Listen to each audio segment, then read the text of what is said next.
एक तरह का जहर फैला दिता गया। हालांकि ये करीबी रिश्तेदार ने, मां को पूछो मामे की कितनी अहमियत है, अब्बे को पूछो चाचे की अहमियत है, उन्होंने पता कि मेरा भरा है, मेरे नाल रल के जम्मिया, उन्होंने ज्यादा खिंचे। फिर सरकार अलैहिस्सलाम का फरमान सुनो, नबी पाक सल्लल्लाहु तआला अलैहि वसल्लम का फरमान मुस्नद अहमद दे विच मौजूद है। सरकार अलैहिस्सलाम ने इरशाद फरमाया, अल अम्मु कल अब, कि जिहड़ा तुहाडा चाचा है वह तुहाडे प्योवां बजा है। यार शरीयत इन्ना रुतबा दे रही है चाचे नूं, ते अज भतीजे उठदे ने ते चाचे नूं गल्लां करदे ने, चाचे नूं कहंदे ने तूं साडे लई कीता की, जो भी कीता साडे अब्बे दी कमाई है, तूं कौन हुंदा है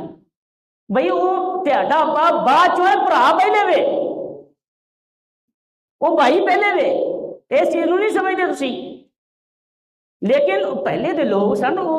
बड़ी ही कदर करते सन, वो जड़ा है ना अपने चाचियां नूं समझदे हन, नहीं यार जो भी है वध है, जिवें असीं अब्बे अगे अख नहीं चुकनी, बल्कि कई बार अब्बे अगे अख चुक जाते हैं, चाचियां अगे ताया अगे अख नहीं सर चुकते,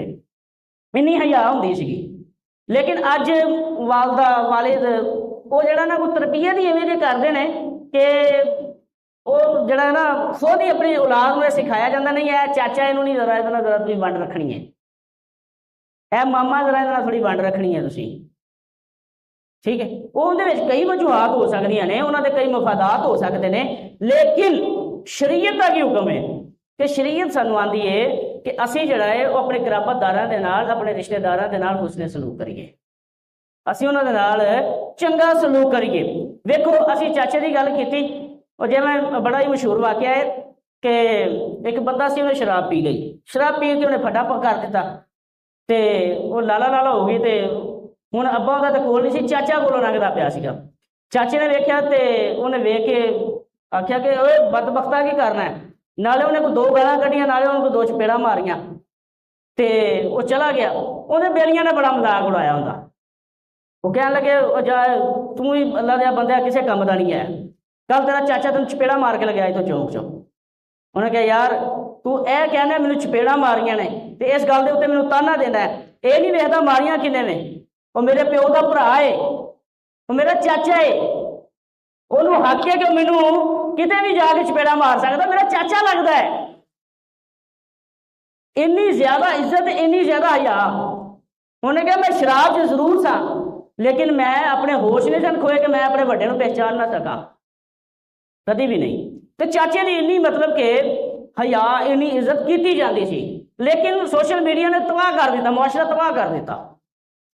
ना छोटे भरा नूं वड्डे दी इज्जत का पता है, ना वड्डे नूं पता है कि छोटे की किवें इज्जत करनी है, ना बच्चों नूं पता है कि असीं मुआशरे दे विच जिहड़ा ना अगे पहले लोग बाबे सही जानते हैं, मेरे नाल भी चंगी तरह, पहले दा असीं जदों छोटे सां तो असीं वड्डिआं नूं वेख के डरीदा हुंदा सी, महल्लेदारां नूं, नहीं यार महल्लेदार है वड्डा है साडा, चाचू कह के खवाईदा सी, जिहड़ा है ना वो ताया जी कह के बुलाईदा सी, बाबा जी कहीदा सी, बड़ी हया बड़ी इज्जत की निगाह नाल वेखीदा सी। लेकिन हुण की है, हुण मैं कह रहा कि सकियां दी हया ते वो इज्जत नहीं रही, तो महल्लेदार ते दूजे रिश्तेदार ते किते। लेकिन आओ मुड़ो पिछे नूं आओ उसे दौर च चलने कि जिथे एक दूसरे की हया मौजूद सी, जिथे एक दूसरे का एहतराम इकराम मौजूद सीगा, जिथे वड्डे नूं वड्डा समझिया जाता सी, छोटे नूं छोटा समझिया जाता सी, छोटा समझ के दबाया नहीं सी जाता, उहदे हुकूक ते कब्जा नहीं सी कीता जाता,